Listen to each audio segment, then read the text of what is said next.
City কর্পোরেশনের মেয়রের দায়িত্ব বুঝে পেতে বিএনপির তরুণ নেতা ইশরাক হোসেনের সমর্থকরা টানা 5 দিন ধরে বিক্ষোভ কর্মসূচি পালন করে আসছেন। আন্দোলনের পঞ্চম দিনে এসে তারা নগর ভবন ঘেরাও কর্মসূচি পালন করছে। এরই প্রেক্ষাপটে স্থানীয় সরকার বিষয়ক উপদেষ্টা আসিফ মাহমুদ সামাজিক যোগাযোগ মাধ্যমে এক পোস্টে ইশরাকের মেয়র হিসেবে শপথ গ্রহণের পথে 10টি প্রধান বাধার কথা তুলে ধরেছেন। পোস্টে তিনি বলেন, আরজি সংশোধন অবৈধ বলে হাইকোর্টের রায় থাকলেও তা উপেক্ষা করে নির্বাচন কমিশন ট্রাইব্যুনাল রায় দিয়েছে, যা আদালতের নির্দেশনা ভঙ্গকর। তা উপেক্ষা করে নির্বাচন কমিশন ট্রাইব্যুনাল রায় দিয়েছে। নির্বাচন কমিশন শুনানিতে অংশ নেয়নি, ফলে একতরফা রায় হয়েছে এবং পরে তারা আপিল করেনি। আইন মন্ত্রণালয়ের মতামত পাওয়ার আগেই গ্যাজেট প্রকাশ করা হয়, যা নিয়ম বহির্ভূত। আসিফ মাহমুদ আরও বলেন, রায় স্থানীয় সরকার বিভাগের বিরুদ্ধে কোনো নির্দেশনা নেই। RICL TMX, যুগের পর যুগ স্থাপনা থাকে মজবুত।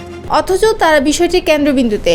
শপথ না দেওয়ায় স্থানীয় সরকার বিভাগকে বিবাদী করে রিট করা হয়েছে, যা এখনও বিচারাধীন। একই ধরনের মামলায় বরিশালের হাইকোর্টের রায় অনুযায়ী ট্রাইব্যুনাল আবেদন খারিজ করেছে। তাই দুই রকম রায়ের ব্যাখ্যা অস্পষ্ট। মেয়াদের বিষয়টি অনির্ধারিত। ইশরাকের মেয়াদকাল কতদিন হবে তা নিয়ে আছে অনিশ্চয়তা। তিনি জানান, ইসি চিঠিতে বলা হয়েছে কোনো আইনি জটিলতা না থাকলে ব্যবস্থা নিতে, অথচ মামলা বিচারাধীন, যা স্পষ্ট জটিলতা। আইন মন্ত্রণালয়ের মতামত এখনো পাওয়া যায়নি। আওয়ামী আমলের নির্বাচনের বৈধতা প্রশ্নে রাজনৈতিক বিতর্ক রয়েছে, যা পুরো প্রসঙ্গকে আরও জটিল করেছে।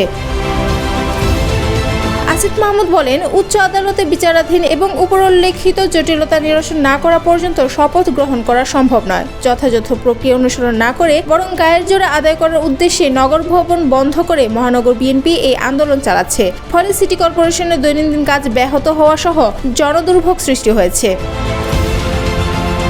শেষে তিনি বলেন, এই সকল জটিলতা নিরসন হলে স্থানীয় সরকার বিভাগের শপথ দিতে কোনো সমস্যা নেই। তবে ব্যক্তিগতভাবে আমার বিরুদ্ধে ইশরাক হোসেনের এই আক্রমণাত্মক ও অপমানজনক কার্যক্রমের কোনো কারণ খুঁজে পেলাম না। আবার কেউ বলবেন না যে এটা সাধারণ জনগণ করছে, কারণ বিএনপি এবং অঙ্গ সংগঠনের বিভিন্ন গ্রুপের নির্দেশনা এবং গোয়েন্দা সংস্থার তথ্য অনুযায়ী দলীয় নেতাকর্মীরা কর্মসূচি বাস্তবায়ন করছে।